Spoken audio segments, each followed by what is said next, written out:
Unfortunately, even as we have made our roadways safer for our community, for our department, we have suffered 3 losses due to traffic accidents. 2 of these are more difficult to accept because the officers involved used unsafe driving practices that contributed to the accidents, for which they paid the ultimate price. While we are always looking for ways to improve our policies and procedures, these tragic deaths were the momentum behind a comprehensive review and revision of our vehicle operations policy.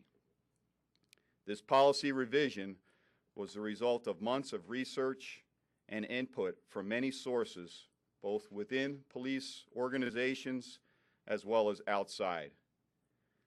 We left no stone unturned when looking to ensure our policy would meet the standards of safety that both our employees and the public deserve.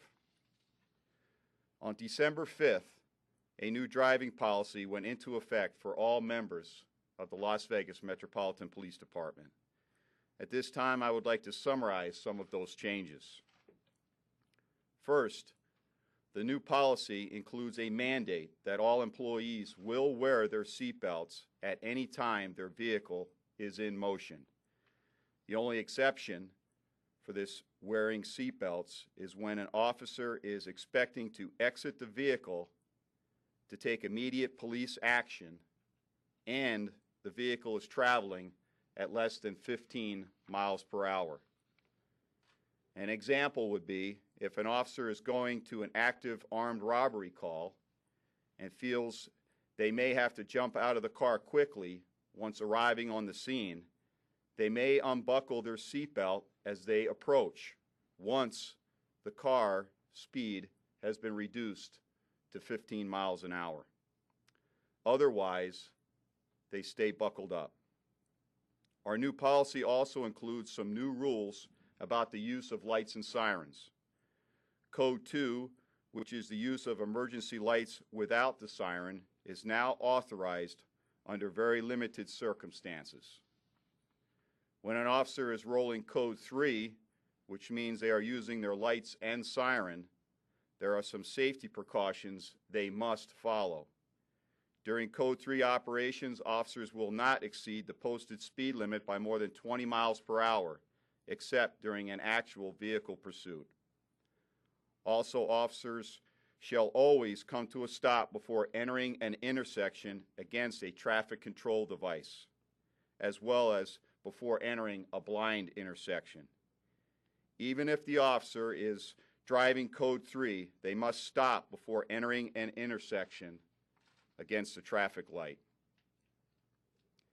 Additionally, typing messages on the car's mobile data terminal or using a cell phone are prohibited while driving Code 3. The new policy also specifies that texting or emailing while driving is prohibited at all times. All of these points will be emphasized in our training. We've increased training as well. From now on, our commissioned officers will be required to obtain driver's certification annually for the first 3 years of their employment. After that, they will do web-based training annually and hands-on training biannually. In all of these training courses, it will be made clear that the Metro driving policy emphasizes that emergency vehicles do not have absolute right-of-way, and department members will operate police vehicles reasonably and always with due regard for the rights and safety of others. So these are a few highlights in regards to our policy. But as you all know, we had policies in place prior to this and prior to these accidents. And policy is just that, policy. What we're truly talking about here at the Las Vegas Metropolitan Police Department is a cultural change in our driving habits. And with that comes many challenges. The first is that as an organization, you must demonstrate the courage necessary to institute change. How do you do that? First off, is accept the fact you've got a problem. I believe we have done that, and we have demonstrated that to you. And then look at your policies, look at your procedures, and look at your training. Look outside your organization and look for ways to improve and build upon that which you currently do.